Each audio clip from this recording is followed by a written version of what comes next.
అప్పట్లో ఆంధ్రజ్యోతి జగన్ గారు ముఖ్యమంత్రిగా ఉన్నప్పుడు నరేంద్ర మోడీ గారి దగ్గరికి వెళ్ళి రాష్ట్ర సమస్యలు ఏదైనా మాట్లాడినా, లేదు అమిత్ షా గారి దగ్గరికి వెళ్ళి ఏదైనా ఇష్యూ బేస్డ్ ఏదైనా మన రాష్ట్రానికి సంబంధించిన అంశాలు ఏదైనా మాట్లాడినా వెంటనే ఆంధ్రజ్యోతి ఈనాడు ఫేక్ వార్తలు సృష్టించి విచ్చలవిడిగా విలయతాండం ఏంటో చేసేది.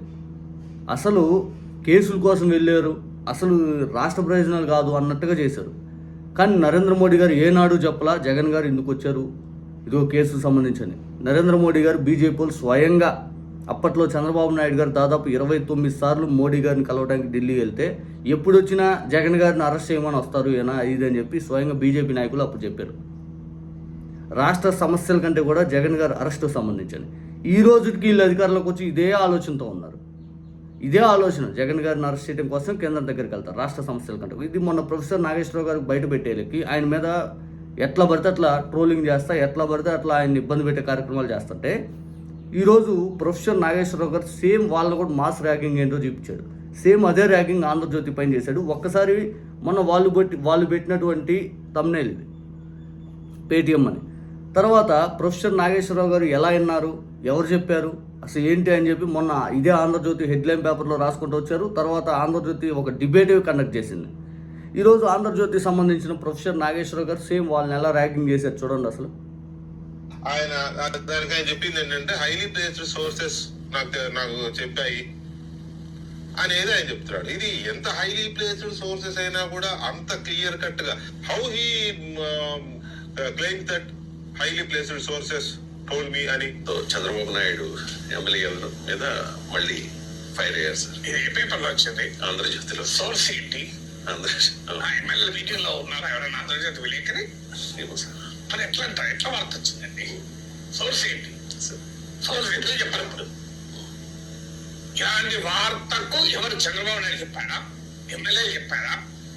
ఏదైతే సోర్స్ మన ఆంధ్రజ్యోతి దీన్ని డిబేట్ పెట్టాలి కదా. నాగేశ్వర డిబేట్ పెట్టినప్పుడు డిబేట్ పెట్టాలి సోర్స్ ఏది అని. సోర్స్ లేకుండా ఎట్లా కేసు పెట్టాలి కదా వెంటనే.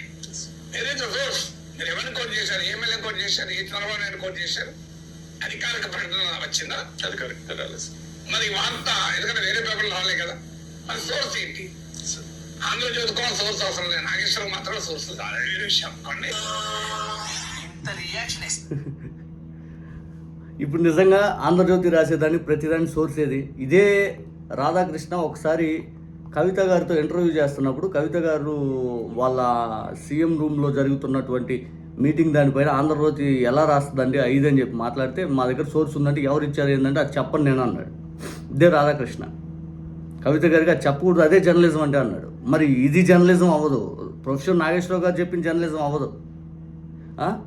మీ విధానం ఎలా తయారైపోయిందంటే ఆంధ్రజ్యోతి వాళ్ళది విచ్చలవిడితనం అంటే ఎందుకు చూపిస్తారు, సిగ్గులేనితనం అంటే ఎందుకు చూపిస్తారు, బరి తెగించడం అంటే ఎందుకు చూపిస్తారు, అబద్ధాలు ఎలా సృష్టించాలని చెప్పి జనాలకు చూపిస్తారు. మీ విధానం అనేది cheap mentality, cheap mindset. మీ ఆంధ్రజ్యోతి పేపర్ కానీ ఈనాడు కానీ ఎవరైనా కానీ అసలు ఒక్కటి కూడా దాంట్లో నిజం ఉండదు. ఒక్కటంటే ఇదిగో ఈ వార్త ఇదిగో నిజం ఉంటుందంటానికి కూడా ఎక్స్పెక్ట్ చేయలేం. అంత ఘోరంగా రాయగలుగుతారు మీరు. మీకు ఆల్రెడీ చెప్పాలనుకుంటే చంద్రబాబు నాయుడు గారిని లేపి లేపి లేపి లేపి ఒకసారి దమ్మని వదిలేస్తారు 2019 ఎలక్షన్ లాగా. విచ్చలవిడితనంతో భజన చేపించి చిడతల బ్యాచ్లా తయారైపోయి జనాలకు కూడా విరక్త పుట్టేలేకి ఈ సమయ సందర్భం లేకుండా ఏది పడితే లేపుతూ ఉన్నారు. సేమ్ ఇప్పుడు కూడా అలాగే లేపుతూ ఉన్నారు. పూర్తి స్థాయిలో మీ ద్వారానే మీ విచ్చలవిడితనంతో చంద్రబాబు నాయుడు గారు ఈసారి ఓడిపోబోతారు ఖచ్చితంగా 2019లో లాగే.